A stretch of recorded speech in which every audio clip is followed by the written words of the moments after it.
Now, we have seen that central bank performs so many functions which are very important for an economy. But the major or the most important function performed by the central bank is credit control functions. Now, under this credit control function, what happened? For the smooth functioning of the economy or to manage the supply of money in the economy, central bank opt one policy which is known as monetary policy. Now, what is monetary policy? Monetary policy is the policy of the central bank to regulate the availability, cost and use of money for achieving certain objective of economic policy. Children, this is the policy which is adopted by the central bank, by which the central bank regulate the availability of the money, the cost of money and how that money should be used for the development of the society.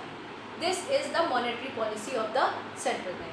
Now, for this policy, central bank use the lending capacity or by increasing or decreasing the lending capacity of the banks. That's why this policy is also known as credit policy of the central bank.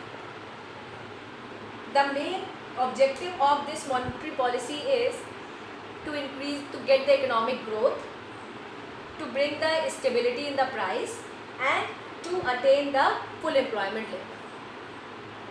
Now, what are the methods by which the central bank can controls the credit in the economy? Broadly, there are two methods by which central bank controls the credit. The first one is quantitative and the another one is qualitative. In quantitative method, central bank controls the amount of credit in the economy. How much amount of loan should be given as a loan and how much amount of loan should not be given, means the quantity of money. Okay? Second, in qualitative methods, central bank controls the flow of the credit, means that to whom the loan should be given and this. So these are the two major methods, quantitative and qualitative. Under quantitative, there are certain measures which are taken by the central bank. The first one is bank rate.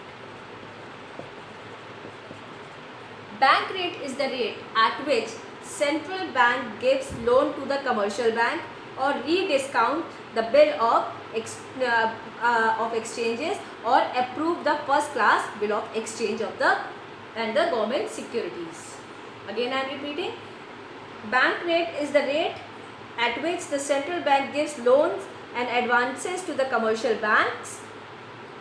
That is bank rate. Whenever commercial bank need fund, they can take loan from the central bank and that rate of interest by which central bank gives loan is known as the bank rate.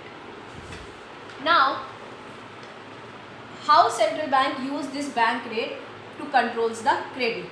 Suppose in an economy, central bank wants that lending capacity of the bank will decrease.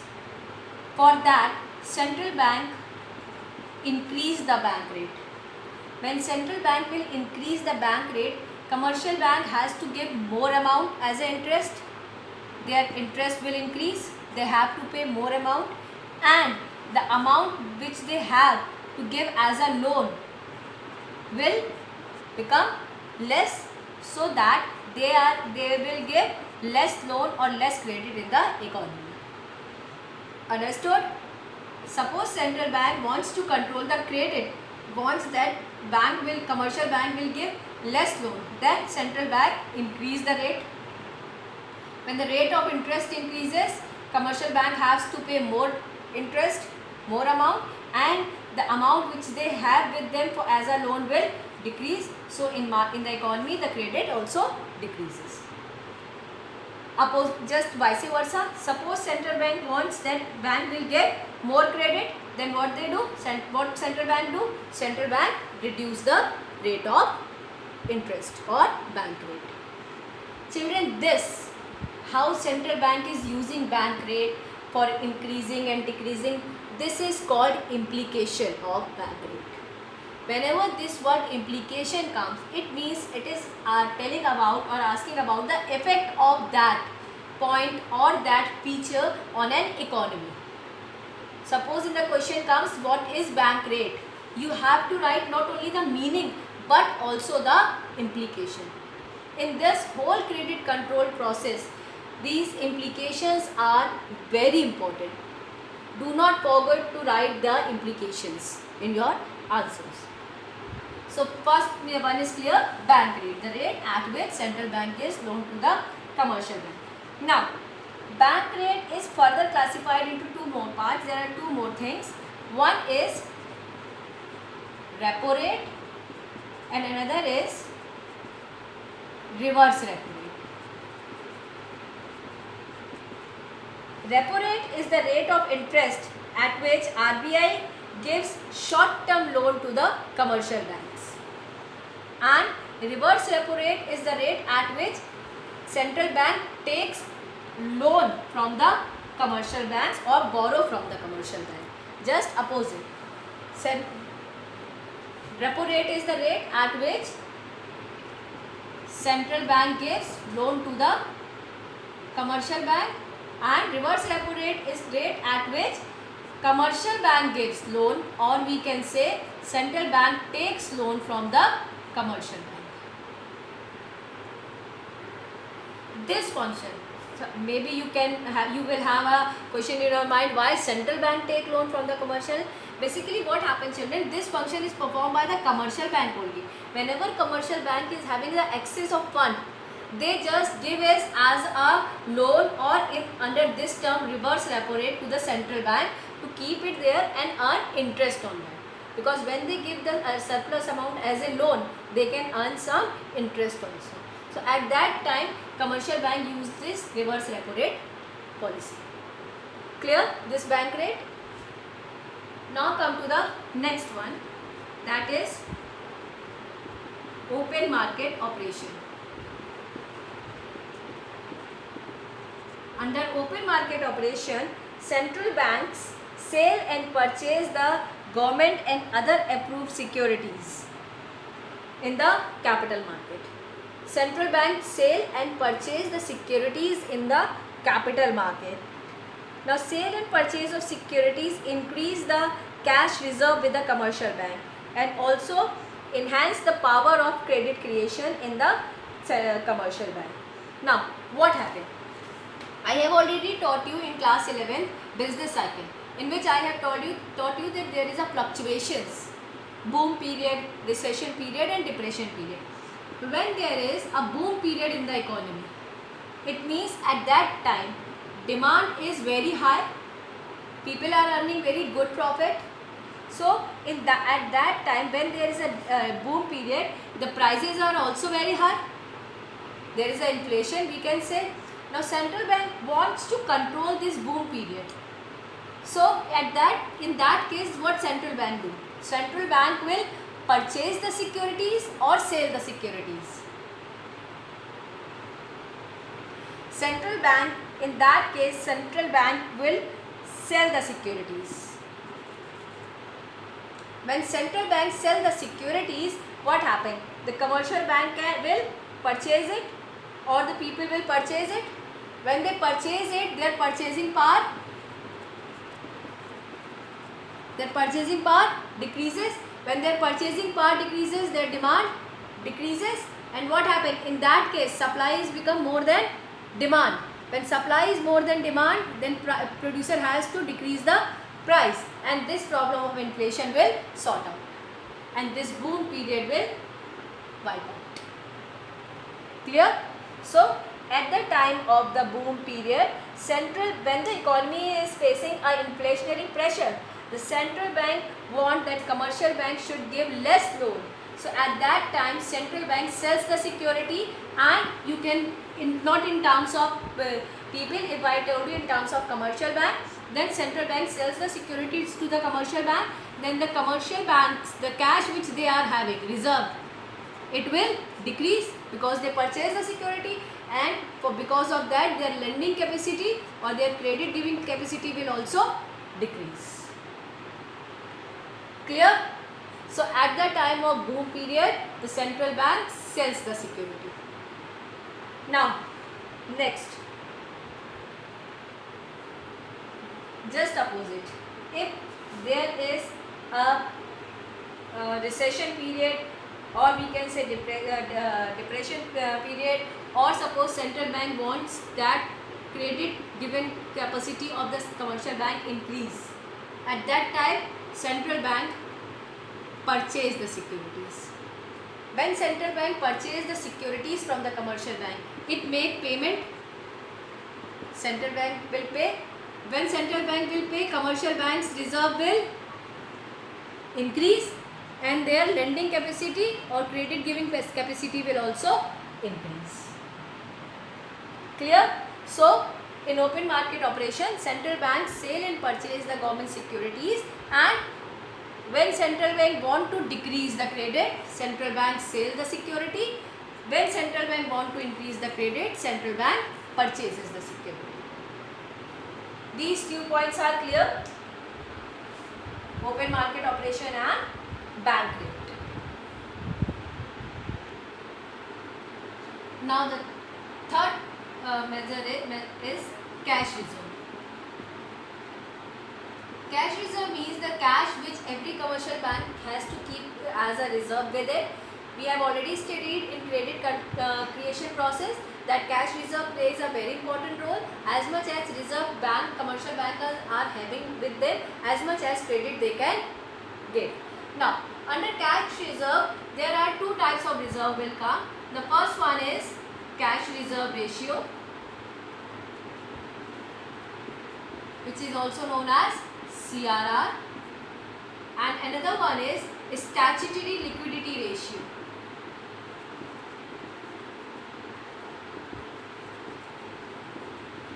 which is known as SLR. Cash reserve ratio means the amount of reserve or the percentage of total deposit which every commercial bank has to keep with RBI in the form of cash. Cash reserve ratio means the percentage of the total deposit which every commercial bank has to keep with RBI in the form of cash. That is cash reserve ratio. And suppose central bank wants to control the credit. Central bank wants that commercial bank will give less loan. Then what central bank do with CRR?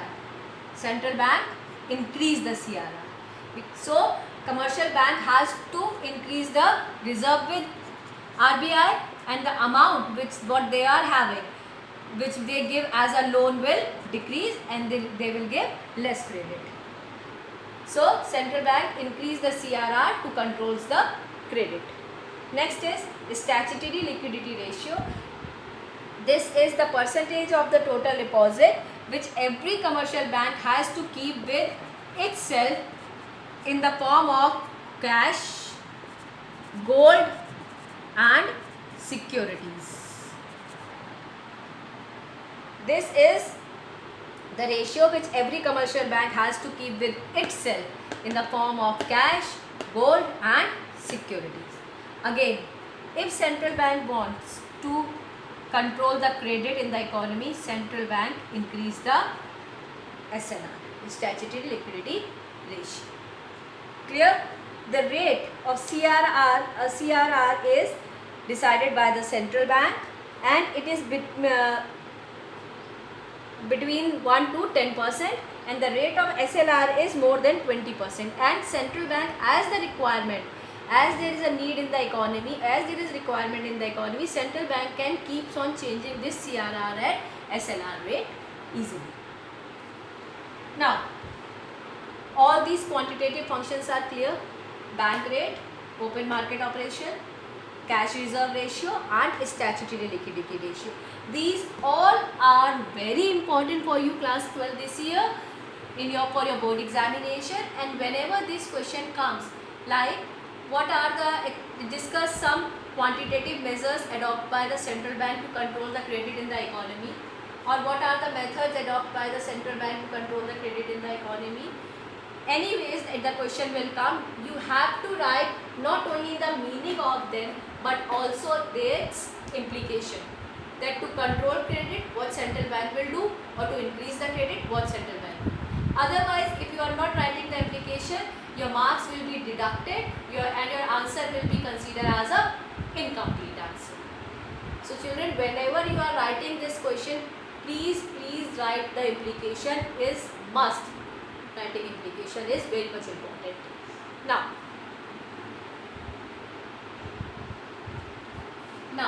the qualitative methods used by the central bank to control the credit.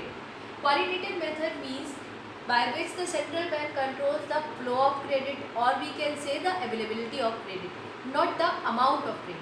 Central bank controls the availability of the credit. Now, in this, the first method is regulation of consumer credit. Now, nowadays we all know that people are taking loan to purchase car, home and all these things.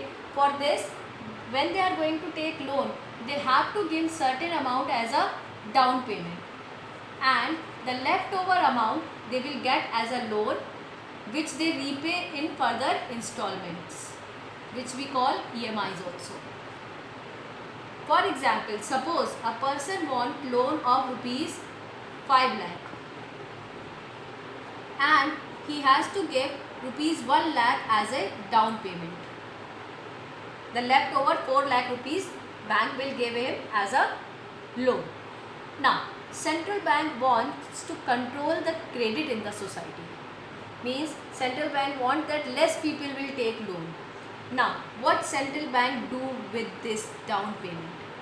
Central bank increase the amount of down payment. In place of 1 lakh, central bank can make it 2 lakh. So that what happened? People do not prefer to take loan because they have to give a huge amount as a down payment. Because of that, what happened? They will take less loan and the credit will control in the economy. Clear? That how regulation on the consumer credit, how central bank is controlling our credit by changing the amount of the rate of down payment. This is the first one. Another is marginal requirement. Whenever we go to take loan, we have to give something as a security. Suppose the amount of security is 2 lakh. Then is commercial bank is giving us loan of rupees 2 lakh? No. Always commercial bank give loan less than the security amount, like 1,80,000. Always. So that 20,000 commercial bank has to keep as a security. So that for a guarantee or for a security. Now this 20,000 is known as marginal requirement. The difference between the security amount and the loan amount is known as marginal requirement. Now central bank wants to control the credit. What central bank do with the marginal requirement? Central bank increase the marginal requirement. In place of 20,000, central bank make it 40,000. In place of 10%, central bank make it 20% of the amount will be keep as a marginal requirement. Then how much people will get? 1,60,000 only. Because of that, they do not prefer to take loan and the credit will decrease and credit control happens. Clear? How with the help of the marginal requirement, by changing the rate of marginal requirement, central bank controls the credit in the economy. This is marginal requirement. Now next is credit